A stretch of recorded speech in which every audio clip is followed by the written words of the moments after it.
Hello and welcome to another episode of the Christian Reeve Podcast. We're flying through the episodes, way over 300 at this point. It's pretty crazy. I'm loving every second of it, and yeah, we're really just jumping into it at the moment. I want to remind everyone. I don't know that if everyone's aware, wherever you might be listening to the show, be it YouTube, Spotify, Apple Podcasts, etc. I have a Patreon. Patreon.com/Christian Reeve. You can get bonus podcast content there, bonus content in general. It's a good way of supporting me. And if you ever want to see this show thrive and potentially have like a physical set and all that stuff, you're the people that can make it happen. And you can do so by supporting me at patreon.com/Christian Reeve. It's £5 a month and you get a ton of content. So there's my little plug.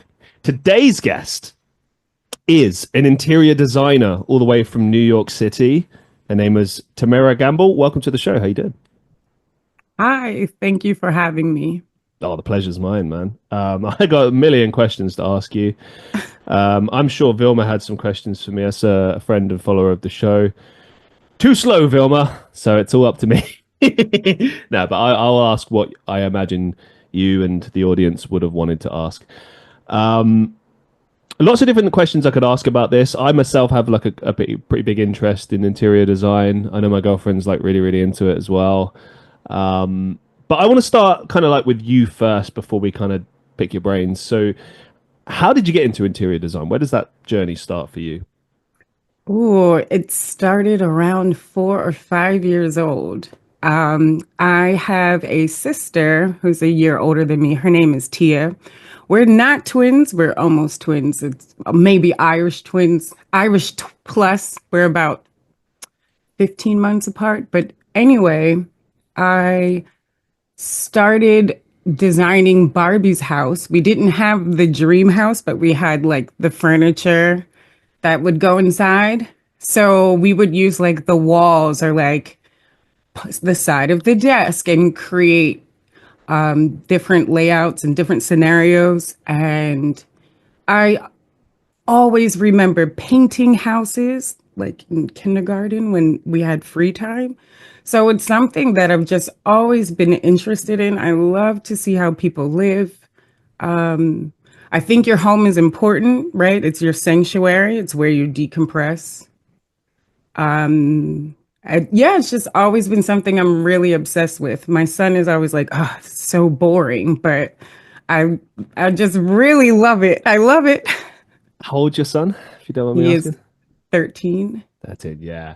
I think you don't appreciate it as much when you're younger. And then certainly when you start to move into your own space or you maybe take ownership of your own space, you start to see it a little bit more.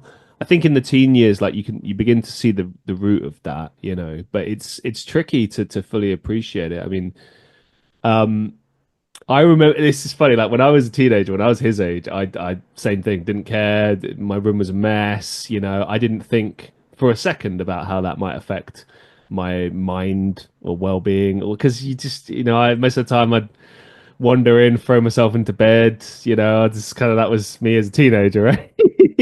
I was fine. Okay, I was okay. But then I don't know. A series of events happened for me, and I realized that your space, like you said, it's your sanctuary. It's sometimes, you might be facing the weight of the world outside, and when you come home, you want to decompress. When they say resting, it's not just sitting there and doing Netflix and chill. It's you actually need to enjoy the space you're in. I don't like when I did charity work. I remember going into people's places that were hoarding, right? Mm, And I remember just looking around and look, some people say hoarding is a sickness, a disease, an illness. I get where they're coming from. I think that a lot could be said for that. But one thing I always used to think about is how do you relax in this? How do you decompress? they Suppose you had, can't. right. You know what I mean? Yeah. Like, because a lot of people that do it either are squatters or they're retired or something like that. But there are some people who go out and work and come back. I always think about Mm, that, like coming back to that must be like really devastating. Like I don't Mm, know, or like when someone's like really dirty and messy and stuff. And I understand sometimes we don't always have time. Like right now, my room's a mess, and I will tidy that, and I'll tidy the apartment, and then suddenly it'll be nice again. You got to right. do it. But I don't know. I draw the line at dirt. um, yeah, lots to pick apart here. I'll ask a personal question because I just want to jump on that line for a second. Okay. You said nothing. Don't worry, nothing crazy. Okay. When you said like when you were making these things and you didn't have like what was it, the Barbie? What The did you call it? Barbie dream house. So Barbie my Dream House. my Right. mom, when we were very young, she was divorced. Okay. So she had to do what she had to do. And that's what we didn't have, the physical structure, but we did have the Barbie dream house. We made it a mansion. Okay. We had more space to utilize than the constraints of the Barbie dream house. So it helped me imagine, what spaces could be. I used Interesting. to get in trouble for biting my sister if she like messed up Okay. my layout. I never wanted to let her, be the designer or be in charge because she made bad choices. Like, yeah, like the laundry should not be, in certain places. So like it's like I said, it's always been something really, really, really important to me. I think I was 8 years old and we were driving down the road and the man had a sign. And I was like, Mom, what does it say? And she's like, it says he's homeless. And I was devastated. Like, what do you mean this man has no home? So I had like Wow. some cookies that we had bought. I had some money from something. I had some cookies and I was like, can we give him the cookies? So my mom, she went down the road and turned the car back, but he was gone by the time she made it back to the intersection. But I was devastated. Like I just want everybody to have something for them. Like I love my apartment so much. And it affects your health, what you were talking about. It really does. It affects your overall health. It's so important. It's important. Why do you think people don't place importance in that? Where do you think that stems from? Because they never struggled, right? You Ooh, only have interesting. empathy if you've been down, right? And the pain, well, I shouldn't say that. There's plenty of people who have empathy and they haven't had bad things happen to them. That's Okay. short-sighted. But yeah, you're right. You're right. And when it's your turn, it changes your perspective. So yeah. I okay. I think it's fair to gather from what you said that like maybe you didn't grow up in like a rich household. Would that be fair to say? Yeah, Okay. yeah, yeah, So same. yeah. And I think I have said this before on the show. I think it forces you to be creative with things. I know my mum was always very creative with how she did things. Um, Even like just something as simple as like, okay, let's say you couldn't afford to like make a birthday card, make one, you know? Which Yeah. is, to be honest, like I value that a lot more. When I think about the cards that I kept over the years, I would always keep the ones with special messages in or where a considerable amount of effort was made into the card. Because the rest, sorry to say, but it's the same message every year. Doesn't really Right. feel like there's much thought gone into it, which kind of is pointless. Some people will argue that, it's the thought that counts. I get that. But, you know, I really do feel like the more time and effort you spend on things, um, shows how much you care, shows what something means to you. Right. Um, For and sure. like the reason why I wanted to ask you about this is that I just find it very interesting that even from like a young age, like 4 or 5 years old, you're beginning to like understand, like, oh, okay, if I can't have this thing, maybe I can make this thing, maybe, and then maybe it'd be better than what I wanted. You And know what I mean? yeah, Like, right, right. You have to figure out a way. Like just figure out yeah, a way. weird reference, but I've been playing this computer game recently called Fallout 3. It's like an older game. But anyway, one of the things you can do in the game is you can gather because it's like I tried to try to make this real quick. You're in a post-apocalyptic world. You're scavenging, you're collecting things, etc. One of the things you can do in the game is you can collect a lot of items, put them together, and create new things. Right? Okay. In the earlier games, it's just weapons. In the later games, you can actually build homes and houses and stuff. And I always find that interesting because I think whatever the future of the human race will be, there'll always be that ability to envision something out of nothing. So to look at something and one person will go, "Oh, that's a pile of junk," and another person goes, "Maybe that's a home. Maybe that's a fort. Maybe that's a bike. Maybe." Do you know that the ability to see that? So with that in mind, again, let's go back to the beginning. We'll trail it through to now. When you started looking at things at a younger age, did you like imagine the thing there, or did you just was it more of like a feeling like, oh, I feel like this could work? Da, da, da, da, da. Where I did that think sort of I start? see it in my head of how I want it to be. And sometimes what I want it to be, it can't be. But yeah, I see what I think. Yeah, I don't know. I'm obsessed with like the spatial relationships as well in Mm, certain regard. I always guess I tend to always want everything to be like symmetrical. Yeah, but that nice TV, no? yeah, I'm just kidding. I I'm kidding. really I definitely not a curved kind of person. I get Like it. yeah, I guess I do have some I don't want to call them habits, but yeah, some I preferences. I don't know, some I get it. I think some of it might come from childhood, or a lot of it does. Like I'll give you an example, right? Um, Here in the UK, and I know a lot of probably in America this happens a lot as well.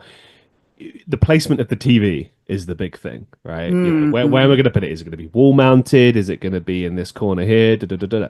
Is it going to be in this corner here? Now, you most corners, are not curved.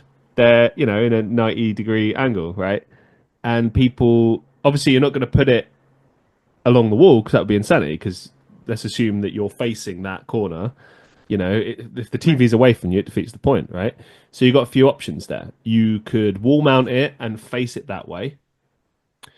You can have it facing you from the floor upwards, but then there's wasted space there. And also with what you were talking about with how things look, that bugs me straight away. Like I'd rather have it against a flat surface than have it in this corner where I know that there's space behind it and I know it's taken up more room than it needs to. Yes, I'm very specific about those kind of things. Not that I can't appreciate curves, it's just that they're so hard to work with. You like what you're touching on. It's yeah, it's I don't know if I've got the right word doable, for it. but yeah, not maybe not efficient, let's say. It's not always the most efficient. Is it called space conservation? Have I got that right? Conservation or It's well, we would just call it space planning. Like okay, you're cool. laying everything out. But yeah, you're trying to come up with an efficient layout. You What meaning you're not wasting space. exactly? Because like I mean, when I think of interior design, and again, I'm not some expert. Like I have like a rough idea in my head. I think most people would think, okay, it's what drapes am I going to use? Am I going to have a chandelier? What kind of, what color scheme am I going with? If you've hired an interior designer, chances are, style is not your strong suit. It could be that you need some advice, some direction, or could be the other way, and you absolutely have an exact idea of what you want, and you need someone to help you facilitate that, maybe to procure certain items, help you with things. Like one of the things that I thought that was interesting right off the bat when I looked at your page was like space saving tips. Like, okay, here's an idea. Particularly in New York, I imagine it must be like even more important because you're paying crazy amounts for small spaces, so you need stuff that's going to utilize the space in the best way. So Right. these space saving tips are like essential. Um, what would you say like is are the main areas of focus for you as an interior designer? Like what were like the, let's say, the top five things that you do in your line of work? That clients ask me for, Oh, or things interesting. that I find important, or Let's start with what you find important. sunlight. Mm. Oh my gosh, my first apartment, like on my own, no roommates. I was 25 and it was a ground floor. It was like Oh, a U no. shape. It was mine though. It was mine, but it was so dark and it was so sad. It was so sad. Um, so sunlight, my hardwood floors, um, the newer condo buildings in New York City, they tend to be like very tiny. Yeah. So I'm an old school girl. I like me a big chunky brick building. Also Yes. surviving the fire. Surviving the fire. Yeah, I like a space and what else? Storage, right? Hmm. Because we were talking about clutter and like mental health. And yeah, it's a really big deal. You need somewhere to put things. And number five, I don't know. I guess definitely, well, that it's not really, that's, I was gonna say cleanliness, but that has nothing to do with interior design. I would I say, mean, I guess it could come into play. I mean, like, okay, for example, I stand by like wooden floors. I think if you're mm, if you, I mean, first of all, it just looks good. Number mm, one, come on, guys. Like, oh, fun little story. I had this landlord from hell years ago in a house, and they decided, and this I think as an interior designer might give you a heart attack, and certainly anyone with style or class will look at this and probably throw up. And yes, I'm being judgmental. If you do this, I'm judging you.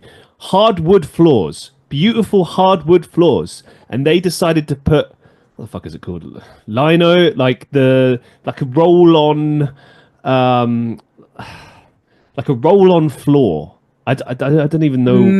I don't know what we call that, vinyl tile or Vinyl, something like yes, that. vinyl, Okay. So they yes, put vinyl over right. top. Wow.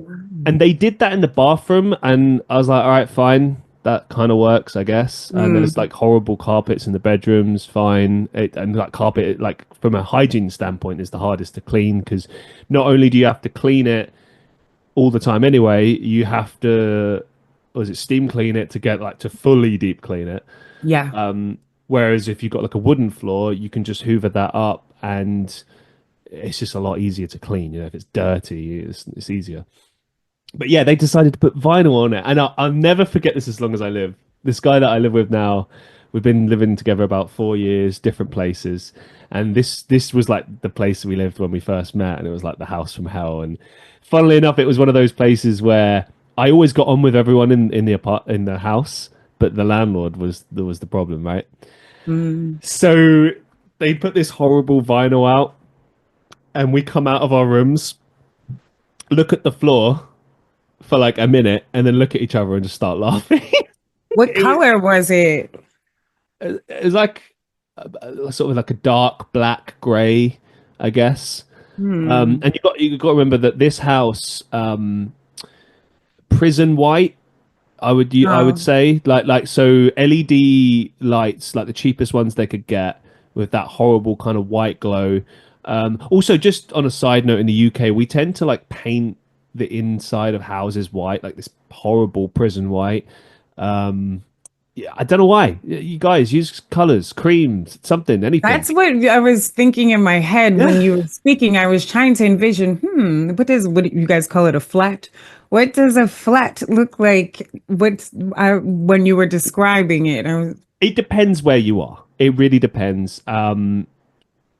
A lot of modern builds in the UK use cheap building materials, and the places tend to kind of deteriorate within 3 to 5 years. Some of the more expensive ones will last a bit longer.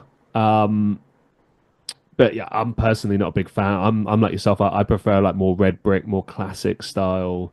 I think that it's nicer to live in. I'm not saying that I think if you're a minimalist, if you like, less is more, then I think modern style is for you and that works well. But if you want like more of a homely feel, something that's closer to what you grew up with, but also kind of fits in your personal style, then I feel like it's better to have an older place. Yeah. Um, I don't know, like the place I used to live had these like it was like a converted mill. So it used to be a mill Oh, and I love that. Those are my favorite kind of things. big like metal steel girders, brick Yes, walls. yes, all of that. I think that I don't know. I remember like I don't want to date myself and put my age out there, but I think like the original is I don't know if it's a 21 Jump Street. There was a show, but yeah, they like I don't know. I was very young, but they lived in like a warehousey. Yeah, I've just love, love, love. I love old things. It just feels like there's like a story there. I love the smell of it. I love the wood. I love old, like the older, the better, but restored now. I'm not trying to kick it in 1400, but but I I do. agree. I think, like you said, new builds tell no stories. You Yeah, know, and then they're also like it's just about cost. Like before, it was like there was a pride and it was like, like family home. Now, like the builders, it's just, do you know what I mean? It's just like a box, it's like a frame, that's it. the way I look at it is this, right? Imagine you build this beautiful new home made out of wood and classic modern, classic style, right? That'll live for generations. You're not only, it might go for your family, then it might get sold on, and that building will stand the test of time, hopefully. It will be appreciated. It's the reason that we have listed buildings. Again, I don't know how it works in America, but we have different levels, grade one, grade two, grade three, and those are Okay. protected. You're not We call it illegally. we call it landmark. That's Okay, what it is. cool. Yeah, Okay. right. And I would wager it probably works on the same principle. So if you own one of those buildings, traditionally you're not allowed to build on the exteriors except for to make repairs and to preserve it. You might be able to completely gut and change the inside, but the outside, the exteriors, the key parts of it that are classic have to be preserved. These new modern buildings, these horrible styles, like, is anyone going to care in 100 years? No, they probably will have fallen apart. You That's know? what I was gonna say. If they don't like topple over something, yeah, something. I don't think that a lot of them would stand like the test of a earthquake or a big one. I don't know. It's just like I accept like from a style perspective we're all different, and I'm not saying like look if people listening here, you like that more minimalist style, you like the more modern style, fine. I just think that we should have a mixture of these things, Right. and not like every build is the same and the same new style. Do you know what I mean? Like, Agreed. Agreed. And I love a modern apartment. Don't get me wrong. If I had the bank account that I needed, I would be able to purchase one of those that would be a size that would be, fitting for me. But if I wanted to move into a modern building, I wouldn't have the space that I want. So I prefer to have, yeah, this my building hasn't been touched. Like you said, it's been renovated, and it's been restored, but it hasn't been gutted and chopped up because like truly my landlord, he could make a killing. He could chop everything in half. yeah. That's what they do now. And it's like, or call it three-bedroom, and it's really not. It's Oh, like, that bothers me to no end. Oh my God, when mm, people try and do that, when like I see it in London all the time, and I think it's hilarious because I haven't lived there since 2014. I mean, it's impossible to live there now. It's they're selling, or sorry, they're renting box rooms for like 2 grand or more. I kid mm, you not. And some of every now and again there'll be something crazy where it's almost hilarious. So I'll give you 3 examples, right? One was a shed, or what would you call that in the States? I was gonna say the Probably same, wouldn't it? Shed, the shed is like garage. outside. Yeah, Okay, okay, a not a garage. garage, not a garage, but like an outdoor garage, I guess, or a shed. Okay, Yeah. okay. So yeah, you could call it a shed. I Okay, mean, cool. you could. Yeah, I just don't know if there was a Yeah, I specific don't know American what it, term. yeah, because the garage is attached to the Yeah. house. So All right. So it's a detached. separate, okay. Yeah, and It's not a guest house, right? From no, what no, you're no. saying. Right. In So I would, in England, we have a lot of sheds, and they'll serve different purposes. So sometimes it will literally just be somewhere you store like gardening tools and a good okay, a trolley. shed. Yeah. Yeah, Okay. yeah. That's what it is. Other times it might be bigger. You might even build it into like a conservatory, like an outhouse or something. You might have things in it, multi-layered. It really depends, but that's typically what it is. Now, the one in question in this example was about the size of like a typical UK garden shed. So, I don't know, I'm terrible with measurements, but it couldn't be more than 10 meters either side, if that, like tiny, tiny. And Okay. they were trying to advertise it as a one bedroom. I'm not surprised. They do that here. I love watching videos of realtors go to different apartments, and I like what you were asking earlier. I like think about, oh, I would put this here. If I was stuck in this crappy apartment, what would I do? Like Mm. it's my favorite thing to do, right? If I'm good, I should be able to figure out something, right? So that's But there's like, a limit though. Like yeah, you need yeah, to at least no. be able to walk. Yeah, and Do you know what I mean? I can't believe that people pay for it. They got It's no like choice. diamonds. It's like diamonds, right? They're like overpriced. They're not even rare. It's like if people would stop paying for this garbage, the price would go down. But no, the tiny home thing. Like, how do you feel about that? The tiny home movement. I'm like into this. I'm into it. What I mean, what do you mean, like off the grid, like things, like I got a camper van, I'm gonna turn it into a tiny home, that kind Yeah, of thing. the Yeah, camper van, those, I mean, I don't think I would want to do it for long, but no, I'm really impressed with the things. Like there's showers now and there's, I'd do it. I'd do it for like a year. I'd take my missus and go traveling a year. I'd do that. But again, you can't have a family. You can't do anything like that. yeah, Forget that shit. it's crazy. There's really like my family of four and they're like, this is my kids' Nah. bedrooms and everything. Yeah. They're not showing the arguments they have and the conflicts. They're just showing like, oh, isn't this great? And the kids are like, yeah. And it's like, okay, cool. Here's the sweets. Do you know what I Or mean? the, Like, yeah. come on. Or the body waste. That's the part that gets me. Like I just I don't want to have to deal with that. Oh my gosh. It's I don't know. I mean, I think part of it obviously comes from necessity. People are forced into that situation. Um, there's people are priced out.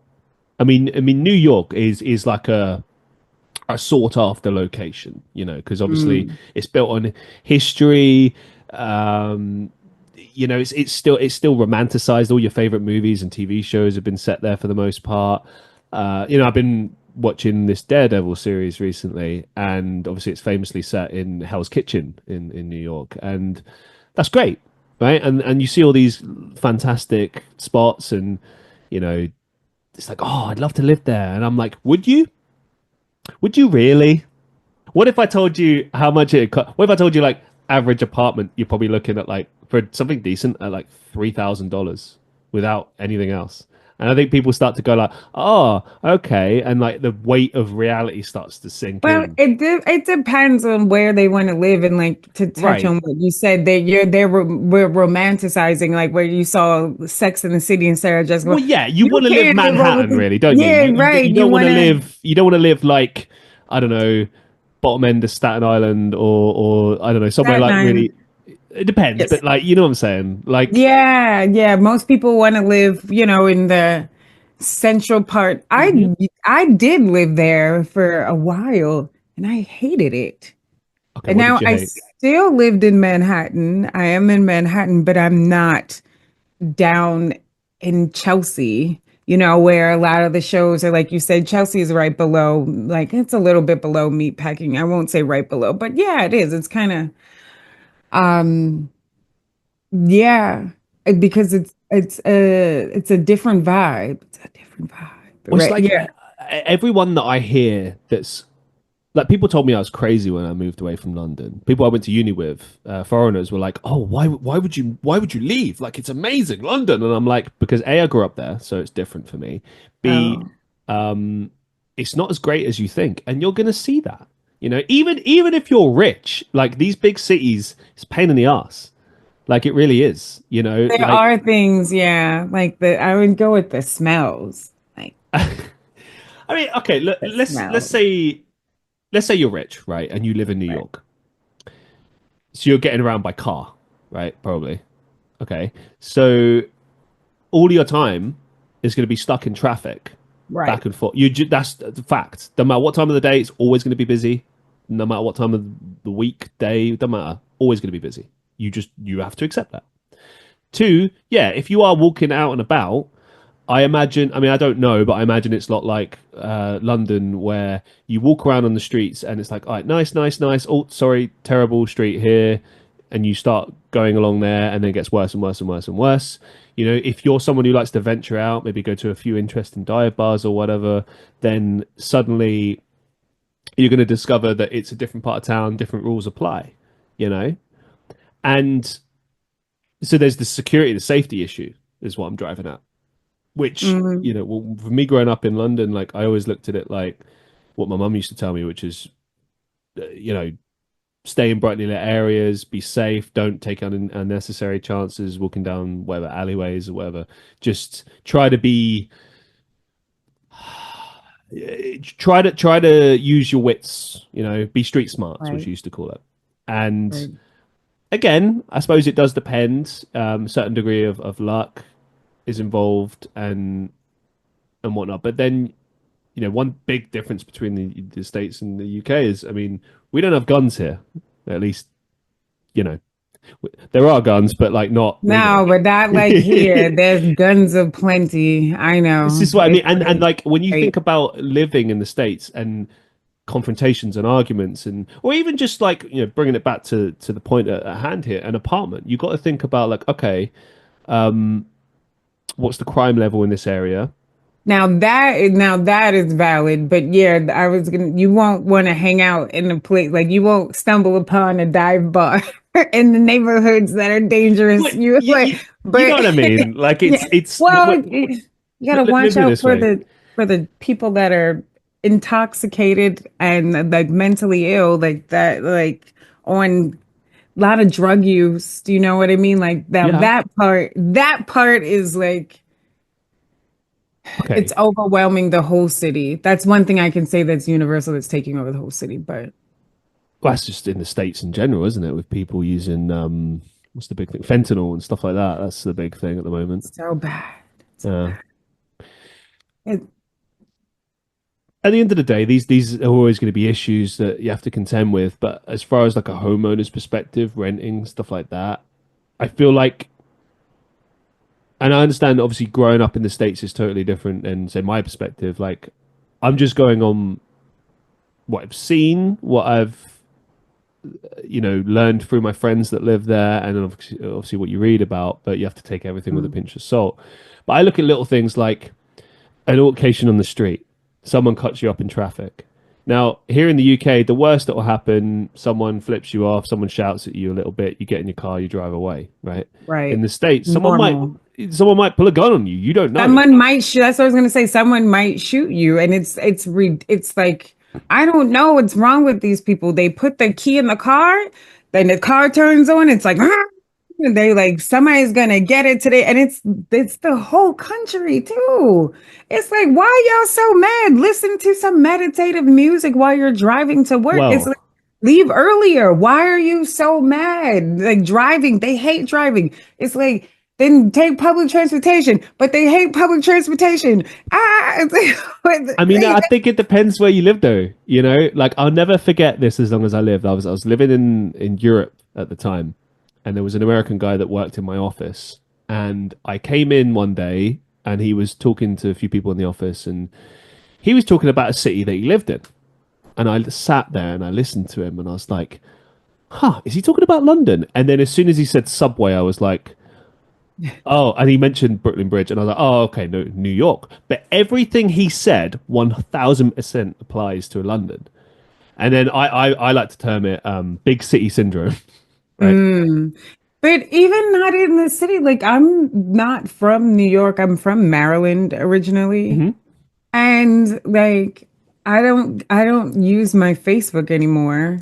But when I was on there, there would be people they would like constantly post about driving and like how they hate it and don't drive slow and all this and that. My sister talks about driving all the time. My dad, they like I don't know what's going on. They're hypnotized by the cars. It's the cars. I don't know. I don't own a car. I've never owned a car.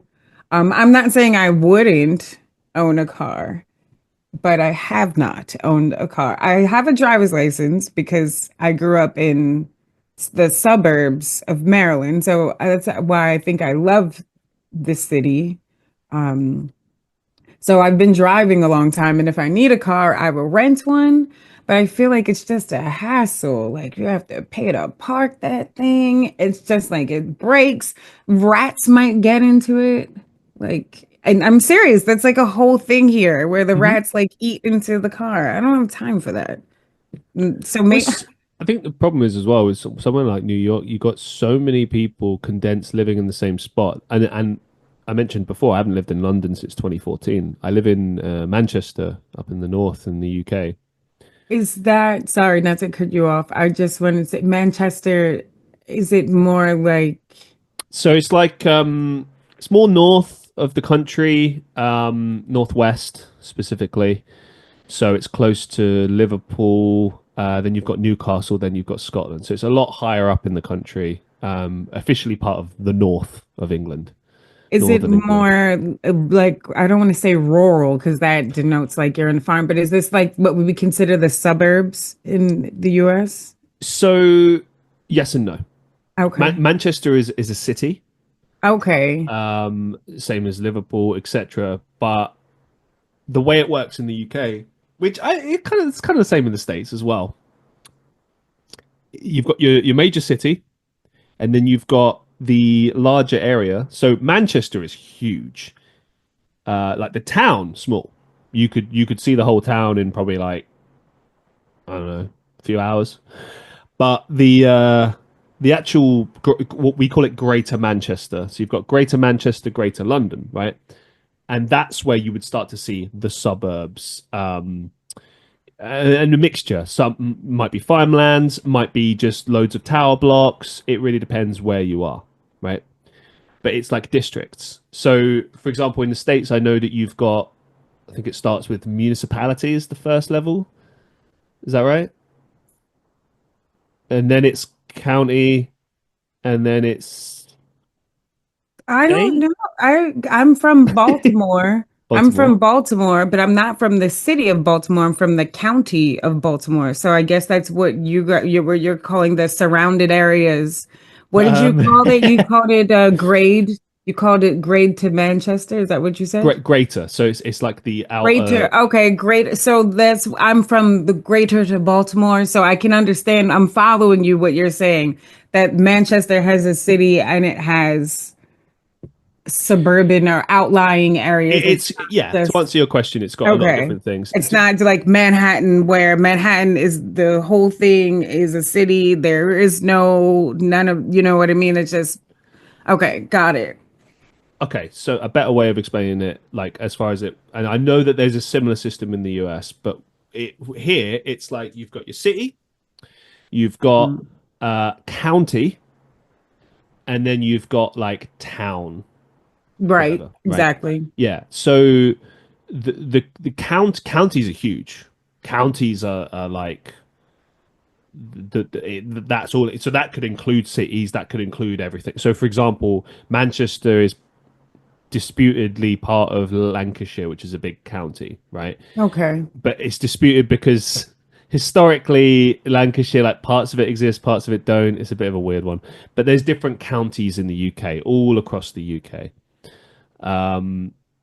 And then like cities fall within that, towns fall within that. But you know, same as in the States. It's like, um, Well, we copied you. Come on. yeah, I'm yeah, from Baltimore. We still have like the crest or whatever. Our flag is yep. still like all of Lord Baltimore. We have Queen Anne's County, That's like weird. everything. Yeah, we literally just copied every single thing that you guys did. We're like, hey, I find it strange when it's like I discover like, oh, there's a Manchester in the States, there's a Birmingham in the States, and then you learn about what's there versus what's here, and it's bizarre. Because obviously, for those, I'm sure many people know, but the reason it's called New York is that there's a York here in the New UK. Yorkshire, right? It's really that's what it Yeah, was. Yorkshire is like it is just counties and like farmlands and little small pubs and stuff, and then New York is this big massive city, like a big Yeah, metropolis. yeah, It's weird, but yeah, yeah, you stole everything. No, just kidding. I yeah. mean, it's the point at which we split. You know, obviously a lot of things changed, and America developed its own culture and everything, and some of it's really really interesting. Like you know, I think the stuff in the Appalachian, is that how you say it? The Appalachian. Appellation, sorry, Oh yeah, yeah. music That's so culture. funny. Yeah, I'm always interested in that too. But it's like some of that stuff is a little bit like, oh, Oh, from it's his well, hey, look, history. I always look at it like this: there are no good guys in history. Everyone's a bad guy. But yeah, your yeah, own individual history books will make it look like you're the hero. So, like for instance, right. the big joke in with the UK is that like in our history books, it makes it look like we're the good guys, and then literally every other country is like, you guys are the bad guys. You're I know you colonizers. guys. Listen, y'all kind of started it, kicked it off, right? You're like the manual for hatred. Why, right? And now I'm in the country that's like, we're gonna take it up a notch. We're gonna just turn it. We're gonna turn it up a little bit. I'm like, oh my God. I don't even like try to follow what's going on too much. I just I know tune what you in mean. Yeah. when I can because it's, you Well, know. there's this thing as well. Like I remember talking to a friend about this recently, and they said like, and actually it came up on the show recently that every now and again someone will turn around and they'll be like, you need to stay on top of things. You need to pick a side. You need to do this, that, and the other. And I'm like, look, some people are fighters. Some people are historians. Some people, everyone has like a different role that they contribute to society in some shape or form, right? Um, I think for the people that like demand you get involved with these things, it's important to consider like maybe I wouldn't be very good at it. Maybe it's not what I have to offer to the table. Maybe I'm here to be, an entertainer, which is the thing with that.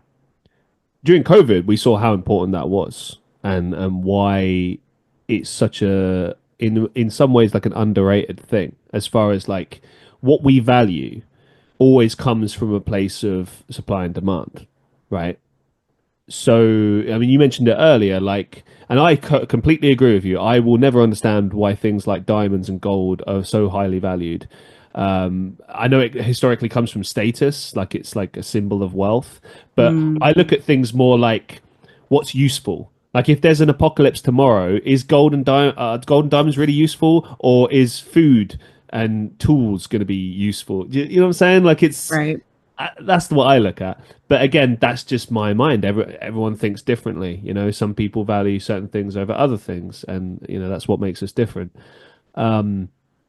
But yeah, I think that when you look at a society, you've got to break it down as far as like everything contributes something. Everyone contributes something different, and all of those moving parts are equally valuable, but you don't see that until things are taken to the extreme sometimes. So this is a really obscure reference, right? But in I mentioned earlier the city of Birmingham. Woo! In Oh, Birmingham, yeah. there's a big bin strike right now. So what does that look like? Well, people like to mock bin men and say like, "Oh, that's a low skilled job." Oh, I'll say this: bin men get paid a lot. They got paid a lot of money. Same in states, yeah, Yeah, they yeah. make good money. They make As they bank, should. and all. As they should. Here's what people forget as well, right? Not only do they make a good living, they get more sociable hours, right? More days off.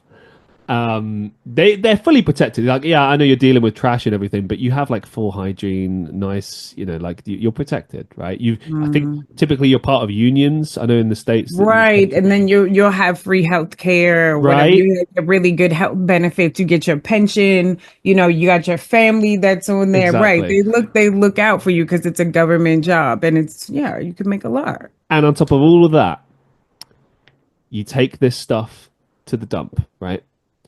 You've got free range. No one owns that. You can go through that. Now, people might look at me and go, oh, going through trash, Christian. You'd be amazed what people throw away. Oh my No, gosh. no. There's people online that do this for a living and they're Yeah. smart and they go to like Mhm. the wealthier neighborhoods and look through their trash. I've driven past a piece of furniture and said, "Dang, I wish I had Yeah. a truck so I could take this thing home." Mhm. Absolutely. Absolutely. I mean, it kind of blows my mind sometimes, but that people don't value these career paths and these things. Like I said, that strike, what does that look like? Well, now you've got trash everywhere. Now the bin men are not picking that up, and now you've got a real problem on your hands because problems beget problems. So, okay, the trash, Rats. yeah, well, that's what I was getting to, yeah. And in a city like New York, you can imagine if the bins weren't taken out for a few weeks. Rats. Yikes. And yeah, and then what does that lead to? Disease. In worst case scenario, I mean, look, that's how we got like the plague, Black Death, all of that. Like that's how that Mm-hmm. happened. And we're lucky to live in a time with modern medicine and science where we can eliminate such issues and protect ourselves. But yet we still kind of sabotage ourselves and we still don't value things as properly as we should. And I don't know, I think people are lazy. I think, let's bring it back to the point at hand with interior design. Like, I think a lot of the time people don't look at how they can make a lot out of a little. Like, I have a friend who's a punk, right? He's a 50-year-old punk, really, really cool guy.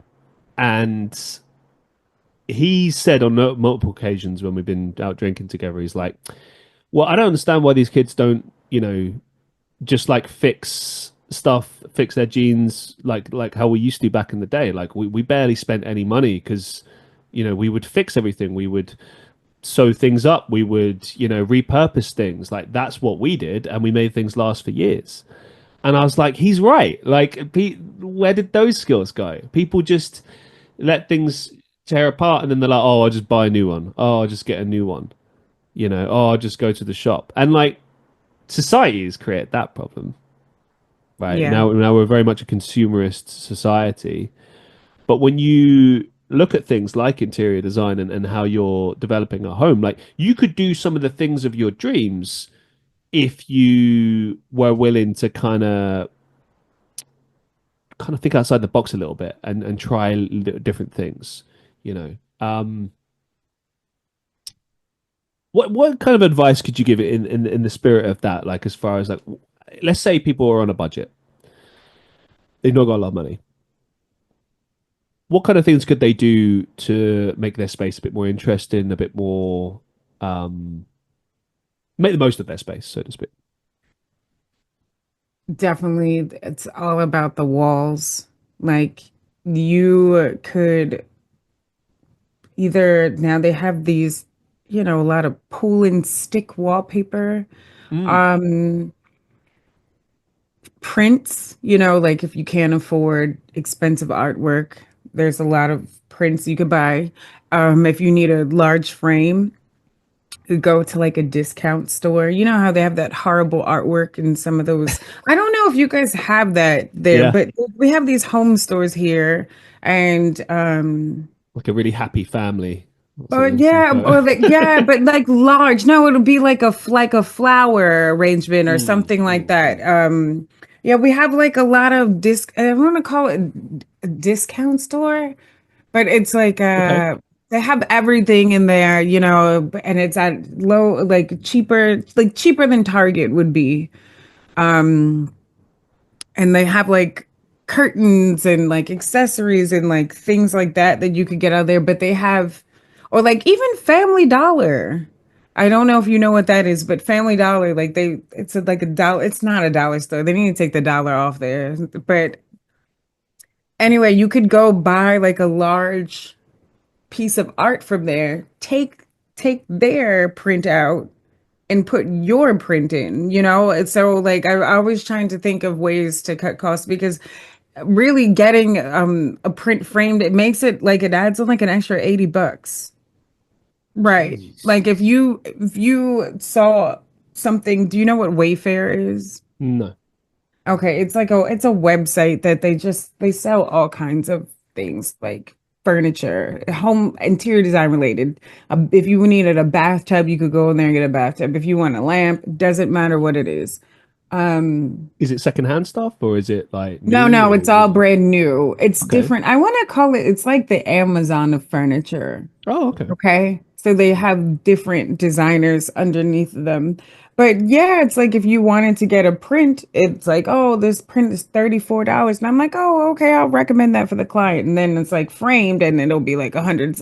So, like I don't know what it is in meters, but like if you wanted like 3 feet by 4 feet, like a Yeah, yeah, yeah, considerable yeah. size poster or you wanted it framed, it would end up costing like $100. Like so, I'm like my way around that is buy the artwork and go somewhere, go into a store and find a large frame, take the artwork out.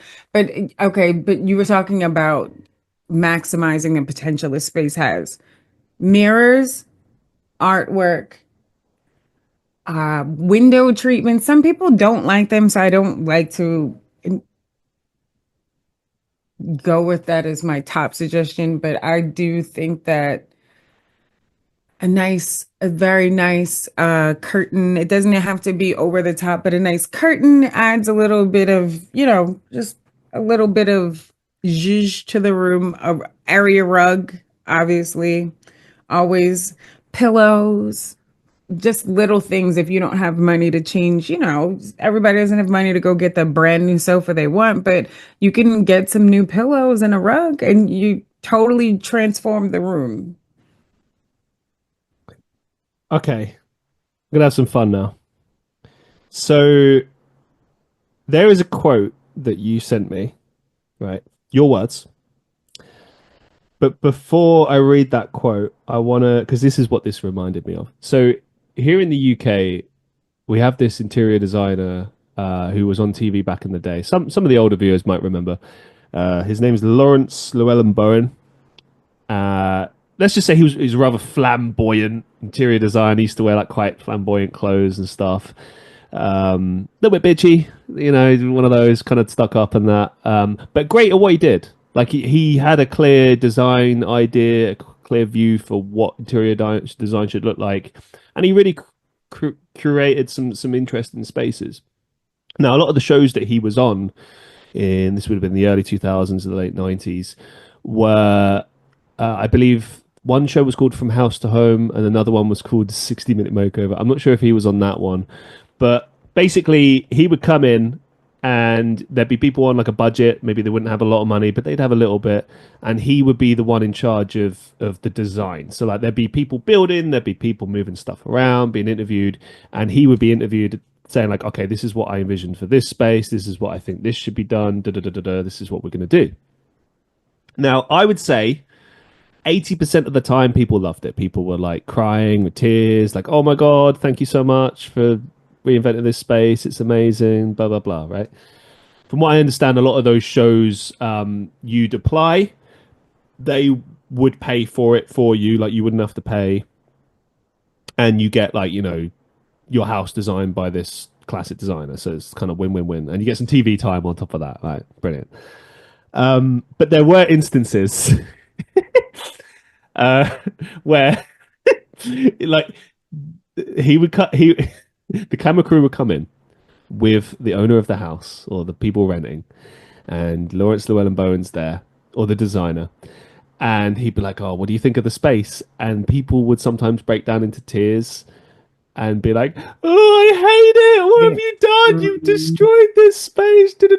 And like sometimes he would just sort of stand there and just look bewildered. Other times he might try to work with them or be like, oh, we can work on this, we can do that. Normally they just end the episode there, and I'm like, "What are you doing? I want to see the fallout. I want to see the bust up here. This is brilliant." But they probably would have fixed it thereafter, right? So that's the context. Okay, that's what this quote reminded me of. In your initial email to me, you state that you are dedicated to transforming spaces without traumatizing clients. So my question to you is, have you ever traumatized a client with a design, and how did you fix it thereafter? Ah, luckily, I I don't think I've All traumatized right, touch anybody. I wood. don't It's know. good. Somebody might come out of the woodworks. I have submitted a design to someone and they told me they hated it. Now that has happened. They're like, I remember it was one of my first few clients and it was a bedroom. Mm, And I picked out stuff based on, she showed me, I don't know, she had something, purchased something already. I don't remember, but it just gave me the feeling like, oh, she likes mid-century modern. So I picked out all the stuff. She was like, I hate it. I was like, oh my God. But I just went back to the drawing board. I learned you have to ask questions. Even if you think somebody means something, you should still clarify because sometimes people uh, there's misunderstanding right in everything. So yeah, someone might say, I want trying to think of an instance where it's like, oh, I want a traditional room, but they don't really mean traditional in the style. Maybe they mean traditional layout or, mm. some aspect like that. Or I want, or they say, I hate color, but they just don't want saturated color. They want muted tones, So, like I said, questions. I gotta say, like, this reminds me of a film series I saw recently. You ready for this? So I'm a big fan of Wes Craven, the horror director, and he did a series called The Wishmaster, right? Highly recommend it. Great horror movies, very gory, over the top, silly stuff. Oh no, oh no. Anyway, yeah, I don't know. Anyway, what the reason I bring this up is that the whole tagline is "Be careful what you wish for." So people would make wishes, and he's a demon. He would give you the wish, but because you didn't specify specifically, it would end up being a bad thing, a terrible thing for you. So, for example, like one woman wishes she could be beautiful forever, and so he makes her into a mannequin. Right? Now, I'm sure Mm, that's not what she wanted, but that's what she wished for. And he said, "Be careful what you wish for." Now, bringing that back to what we're talking about, I find, as you said, it's great to ask questions, be specific. I like your style. I think that makes a lot more sense. Obviously, the example I gave is they would just do it, they wouldn't consult with the people, and that's a massive risk. it Whereas what is. you're talking about is you've literally sat down with the client and gone, okay, here's a mock up, here's what I have. And they go, I don't like it. And you're like, okay, why? Okay, cool. Back to the drawing board. Right. With the example you gave, though, essentially what you've said there is you saw something that they said, you thought, okay, they like this thing. So I'm going to base this design around what they've said they like. And then, as you said, like sometimes people, let's face it, don't know what they want, or they think, "Oh, I want this," when actually it's this. And you've got your job is to then try and read between the lines, like, okay, maybe they want this, maybe they don't want this, etc. Can you walk us through, like, roughly, like your process, so to speak? So, okay, sometimes it might be a particular idea that they've said sparks a few other ideas. But is there like a general process that you go for, or like what's that process look like? First, we just like have a conversation and I ask them, what are they looking for? Is is this like space planning? Like right now, hopefully I landed a job where it's a kitchen renovation and there's been an extension added on the house. So my goal is to figure out what type of lifestyle they live. Do you entertain? Do you cook a lot? Do you have kids? So I start off by just getting to know the person, just asking them a few questions. And through that, then I can kind of determine how to move forward, if that makes any sense. Yeah. Well, from what you've said, Also, well, what you said there, that for instance says like, okay, do they like to entertain? So that might mean open kitchen. right. Right. Yeah. Tamara, larger dining table, or like, hey, don't add that extra refrigerator in there because they are probably going to want to use the space for an eat-in bar, like things like that. I try to really understand how a person lives, right? Because we're not all the same. So through that, it helps me to be able to come up with, I think, a tailored design for the client. I gotta ask you this. So, considering the fact that your job is literally to examine spaces and make them better, make them a better use of space, it must also be torturous anytime you walk into like anyone's flat or apartment or house and like you hate what they've done with it. And maybe some of your close friends, you just walk in there and you're sitting there having tea and you're just like in your head you're thinking, I hate this. Why would they put that there? That's awful. Well, And it's like an eyesore. Do you get that a lot?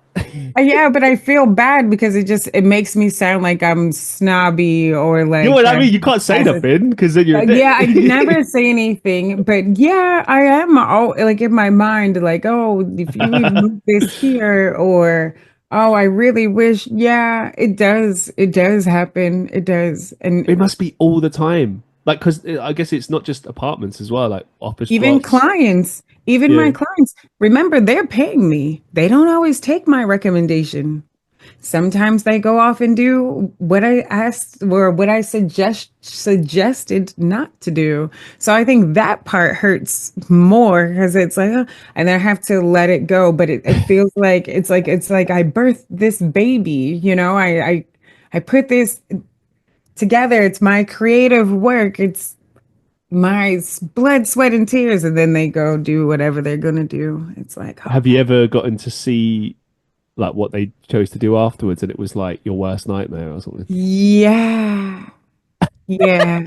Do you have any And it's stories? always disappointing because, I want to photograph these designs and put them in my portfolio so that if someone hires me and they say, "Oh, what have you been working on?" I can Right. show them what I've been working on.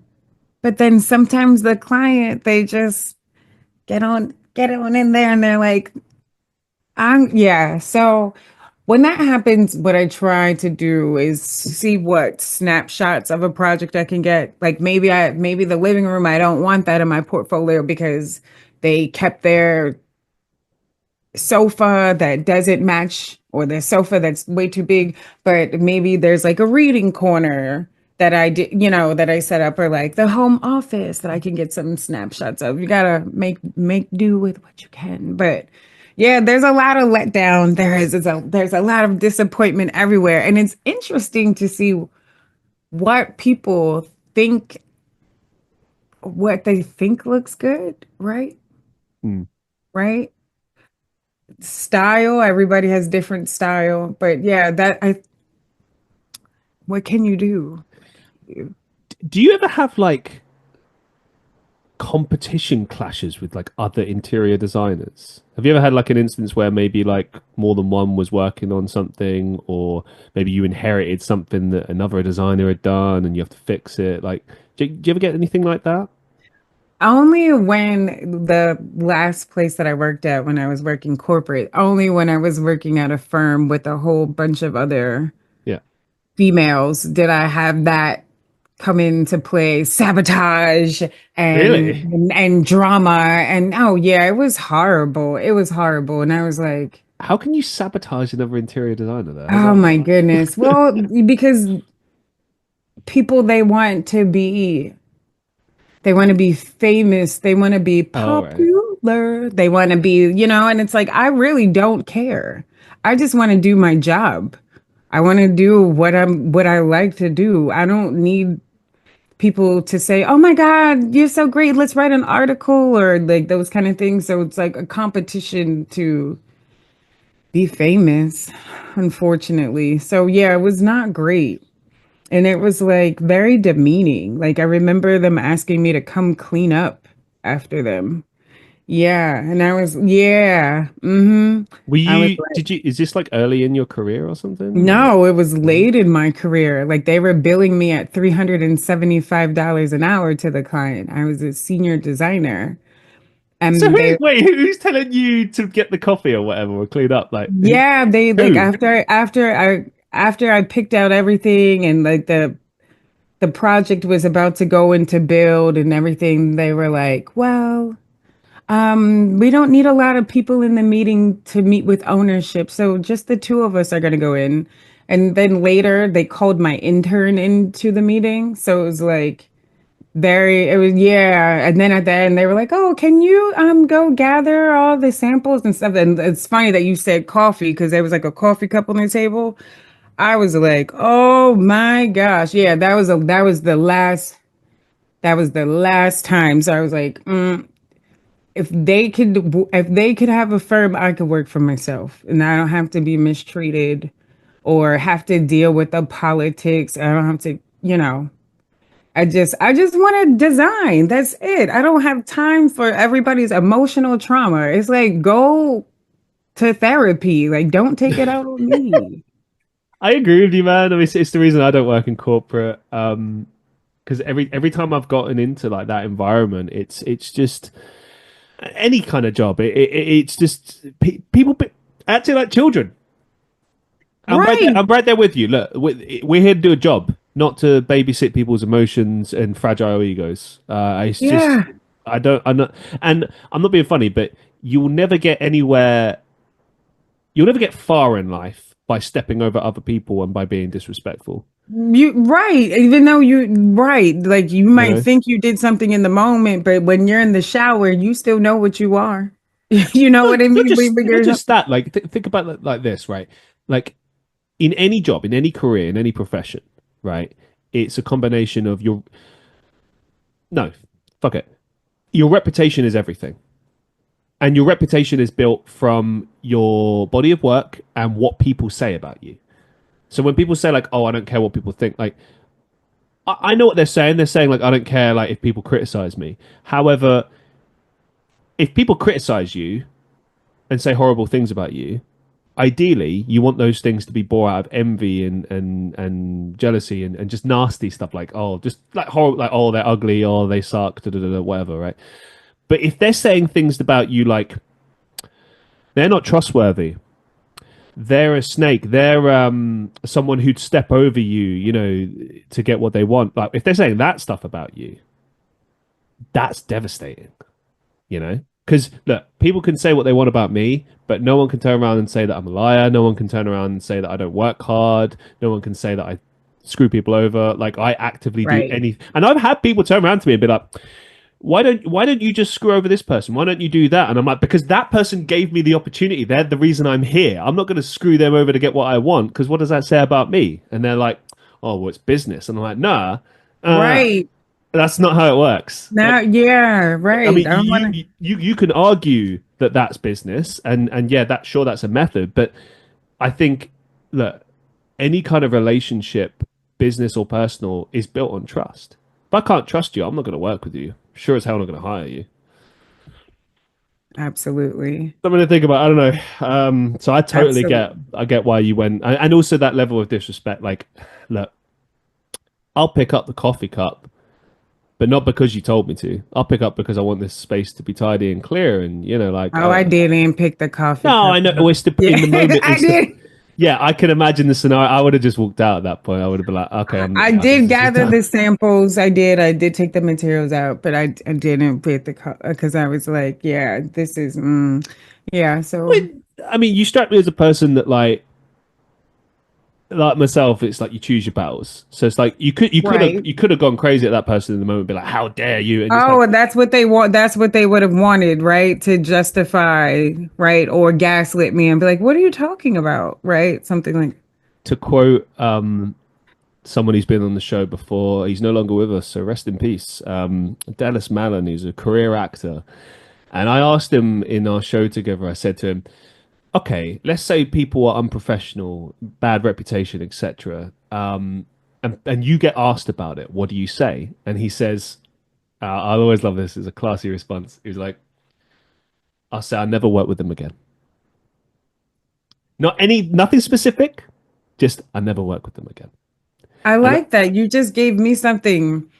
You just gave me something. I'm gonna use that. and you don't, I'll and that's the never thing. work with. Nothing else needs to be I said. don't have to say anything else. It's gonna make you think. Well, damn, what did they do that's so bad Yeah. that Oh she'll never wow. work with them again? I don't even have to go into detail.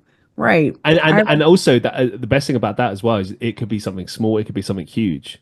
It doesn't give Mm, away your sentiments or give way for criticism as far as like. And this is another thing as well. You don't have to tell people everything. It's true. business. It's none of your business. You know, like I'll give you an example. Like people ask me about the production on my album recently. How much did you pay? I'm not telling you that. It's none of Mm, your business. It's I don't think these things should be discussed unless it's part of like contract negotiations between two parties or in some way relevant. Like I'm not going to just tell people stuff like that because it is none of your business, and I don't think it's good business to discuss such things publicly. But yeah, I don't know. That's just my 2 cents on that.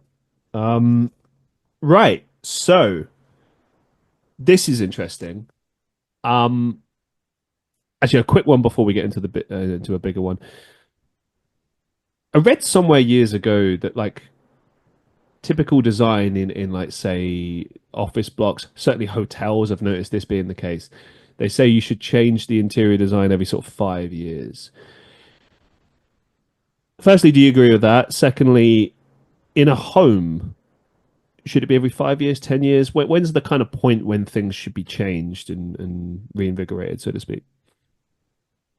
as far as the hotel industry, I would say yes. Probably maybe even less than 5 years, depending on where is like, are we talking about Vegas? You know what I mean? Where it's like the turnover is a lot and lots of things happen in Vegas, right? So, but in the home, that's the unrealistic. That's only for people that have, you know, disposable wealth, let's say. I mean, some of these kitchens that I work on, they're like 60, 70, $80,000. Like to change that every 5 years, that would be like over, that would be a lot. And I'm trying to think, maybe just changing your paint color, right? Hmm? Maybe something small. Like I just bought a brand new rug. I'm so excited to put it down. Um, I It's need to amazing, isn't like it? How much do it my changes a space. Oh my God. hmm, Yeah. I'm excited about, but I need to do like spring cleaning and do all the things. But yeah, just a small change, So this is 5 years. Sorry. 5 years. I'm like 5 years is too small of a time frame. I would agree with a home because when I heard hotel, to me it made sense. Every 5 years, things change a lot, change quickly. In a home, though, I mean, I feel like decade by decade, you like if you look at it like, okay, I bought an apartment. I bought it when I was 20. The way you live in your 20s versus the way you live in your 30s is going to be different. And so Right. the style and the feel and also the how productive I suppose a space is, like how does this fit my needs? So like you mentioned earlier about like, okay, do I want a entertaining space? Do I want an office? Maybe in your 20s you don't really care about that. In your 30s maybe that's essential, Right. and then and also if you're starting a family you start to think about like, oh, that extra room, maybe that's a nursery, maybe that's could be a lot of different things. So yeah, I would agree with that too. I think I think a lot of the time you'll feel it. Like when I was Right. when I was looking at the hotel that I work at, like I was looking around and I was thinking, I asked, "Oh, when's the last time they did the refurb?" And they were like, "Oh, about 5 years ago." And I was like, "Yeah, I feel like it's time. Like you can tell, you can feel it." The stuff Um, starts looking a little bit dated and scuffy, or One, yeah, yeah, worn. That's a good, yeah. It yeah, starts to look worn. yeah.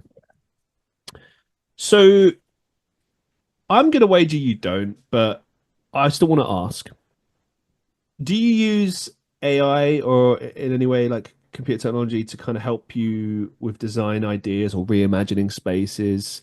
Okay. No. Do you think that there's any? Do you think it could be useful? Because the way I look at it is, it could be useful as far as planning is concerned. Like if you prompted something, let's say you used AI and it's at a point where it can kind of give you like a mock-up of a space based on what you've written. Would that be useful, or do you think that is that going too far? I don't know. How do you feel about it? No, and that I didn't know that AI had so many capabilities, and it's kind of like erasing me. So no, I don't use AI for, I don't know. I just feel like it's like if people are hiring me as a designer, then it should be me figuring it out. And also, but I can say this, I just recently shot a brownstone, like had a photographer come take pictures Okay. of a brownstone that I helped renovate in the kitchen and the bath. And I put the pictures that like the professional pictures, I put them into AI and said, "Hey, can you do this?" Like I wanted to change the tone, like the color of the wood that the pictures I received, and it spit them back out to me, but it couldn't, it was like it was creating its own layout. So it was like it wasn't doing what I asked it to do furthermore. Or like I was on Threads last night. It's like Instagram app. And this woman, she took a picture of her living room, and she had like an L-shaped sofa, and she was like, something's off. And one designer commented with a solution, and it wasn't a real solution. And thousands of people loved it. And they're like, oh my God, that's so great. And I'm like, this is not accurate. It pissed me off that I'm like, because it's making a mockery of my craft. Do you know what I mean? The AI layout that she gave back to the woman, the window was on the whole other side of the room. You know what I mean? And Mm, then like nobody was paying attention to like the sofa that was shown in the picture versus the actual sofa that she had purchased was larger. yeah. Like, but everybody was just clapping because the rendering looked good. And I was like, no, no, no. I mean, this is So, this goes in with what we were talking about space planning, as you put it earlier. Like, mm. you have to look at what you have, not just. I mean, Christ, I see this in so many different things. Like my dad's a barber by trade, right? And sometimes I'd ask him for certain haircuts, and he'd try to explain to me why it wouldn't work on my head. And I'd be like, oh, what do you mean? And he's like, well, your hair grows in this way. So if I was to cut it like this is what it will look like. I can do this, but I can't do this. And after a while, I started to understand where he was coming from. Bringing it back to what you're saying, like, it's like, okay, um, this is the space that you have. These are the items you have. Now, we could maybe do something with what you want to do, but it might mean we have to get rid of these items. It might mean knocking some walls down. I mean, this is, She you know, needed to she needed to lose a table. That's all right. she needed to do. She needed to lose an end table and move her sofa over.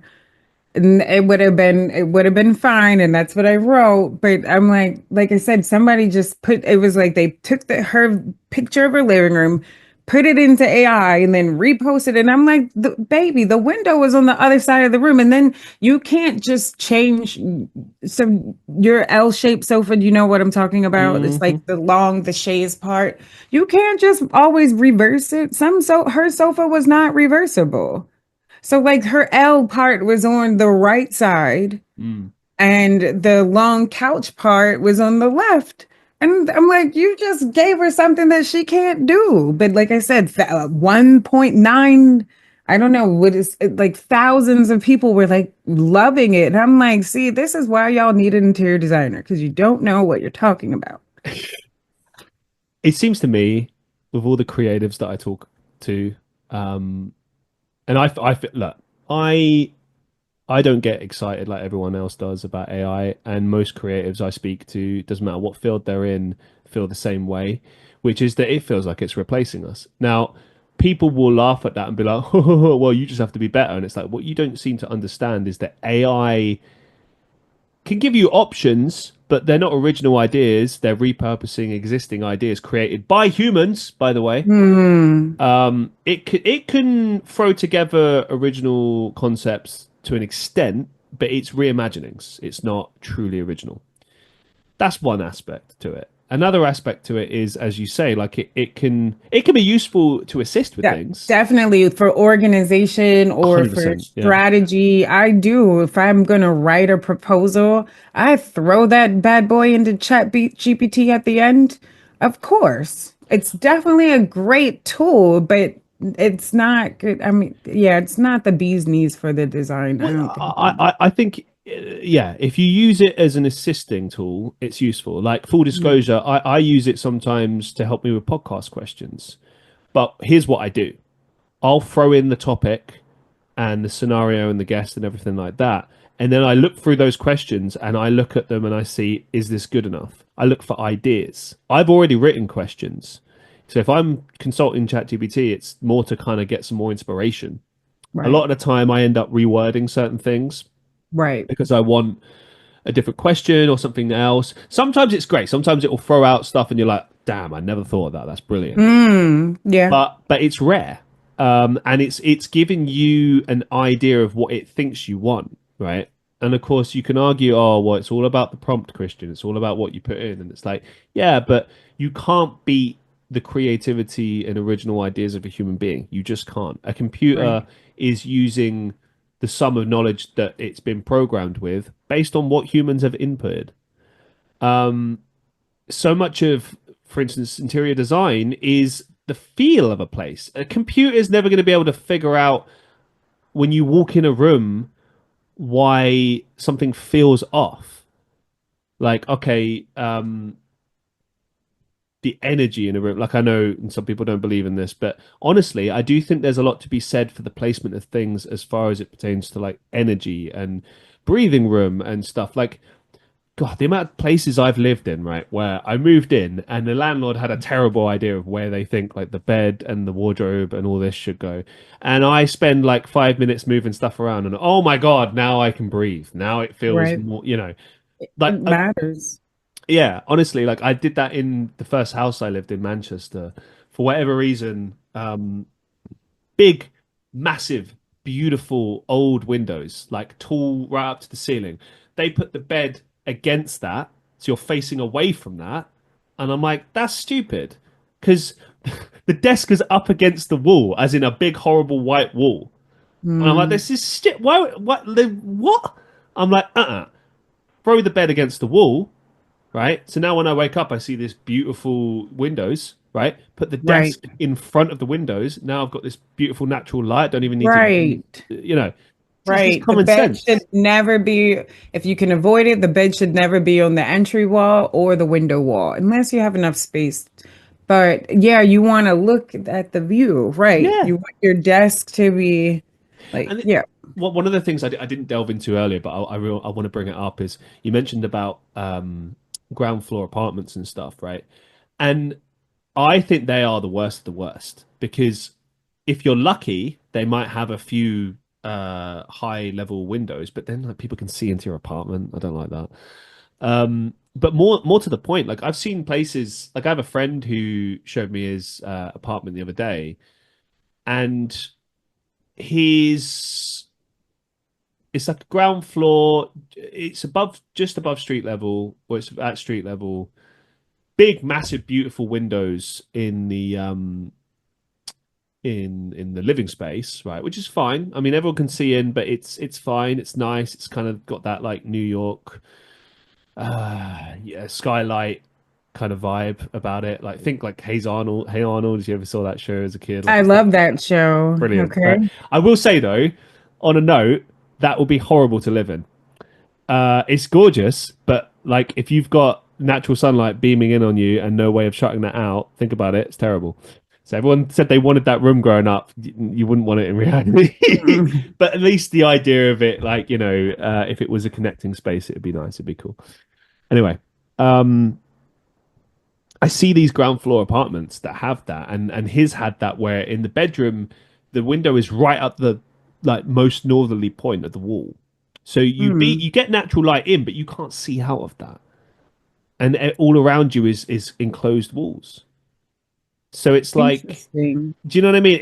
And you get a lot of ground floor apartments that are like this, assuming they have windows. You see some that have no windows, and I'm like, how can you live in this? This is awful. There's no natural light. It's artificial lighting. You might as well be in a prison. I mean, fucking hell, even Yeah. prisons a lot of the time have at least a window where you can see out. Yeah, it's not a great view, but it's natural light. You don't feel as trapped as you would if there was none. I just don't know And how people can pay money a and live in it. bedroom has to have a window here. But I do see what you're talking about. Remember earlier I said that I like to see realtors show like jacked up apartments and like they're like $5,000. You can have this, and it's like this is garbage. But it's like you said, like the common living space of like the kitchen and like the living room would be in a room where there's like this little teeny tiny window at the top. Do you know what? Like, and yeah, like I had windows in my apartment. They were huge. It was just blocked by the building, like, but I had proper windows. They just, yeah, no Realtors sunlight. are slippery, man. They're trying to sell you anything. Like I I watched Seven for the first time ever yesterday. Because I've got a lot of time on my hands right now, so I'm working through classic movies. Go watch it. One of the best movies of the 90s. Morgan Freeman, I love it. Brad Pitt, and Kevin Spacey. Just all round great film. Anyway, these two people move into this apartment, and this guy, so Freeman's character's like a lifer in New York, so he's like they're kind of consulting him about various things, and they're in this apartment, and they've just moved in, and they're talking about how the realtor would only ever show them the apartment in 5 minute sprints, but would not like show them for any longer. And then they had to like, which is a bit weird. Like you want to have your time spent walking around, but the reason is they got sold a bill of goods. It was a dodgy apartment that's right next to a railway, which means every time a train goes past, the whole apartment shakes. Mm. Which I just remember thinking like that's, and they all laugh about it in the film, but like that actually happens. People get sold like some really horrible stuff, and then they're But like, they love "Fuck." it. Oh my goodness. Somebody in Brooklyn, it's or it's either in Queens or in Brooklyn. And the train is like right here and it passes by their bedroom. And they like I saw this on Instagram and I was like, well, and I know they spend a ton, like I know they pay a lot in rent because it's a brand new building. And I'm like, that's crazy. That's crazy. Are they young? They got to be like young. Probably, Yeah, like probably like I never see the person, it's just the it's video. if it's like, look, I live in a city, and I live near trains, and I'm out till late. I have a crazy schedule, fine, right? If it's 10 years later and I'm 40, I'm 31 now. If I was 40, I don't want that. It's starting to bug me a little bit now, but that's just Yeah. because I don't mind it. I'm young, living in the city. It's fine, but like it's a product of what you have to deal with. If I got at work early in the morning, I don't want to be dealing with that. You know, Mm, I mm-mm, mm-mm. yeah. And I feel like a lot of that comes down to that. The It's sound or the train? Which one? Which one are you saying you don't want to deal with? Like having to sound. navigate the sound. I Okay. don't mind. For me, I can deal with continuous noises that are not disruptive. Like I remember when I was a kid, I actually liked having like TV on or like the washing machine or the tumble dryer on or whatever. Something that's like kind of feels like almost homely, kind of safe. Um, but when it's like something that's really, really loud, um, something that would be quite kind of violent earwise, like if there's a lot of sirens, I guess, or Mm, traffic, or people screaming and shouting. Like if you live in a student area, if you live near bars, I guess that could be pretty brutal. yeah. But I guess it depends. Depends what you're willing to put up with. Some people are not bothered by that. Some people love that. Other people hate it. I guess it I live depends. in a very loud neighborhood, and it only bothers me when I'm sleeping.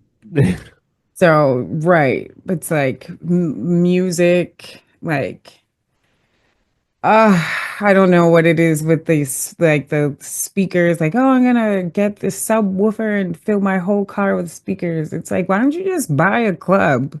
Like buy it, right? It's like this is Just buy the club. lazy.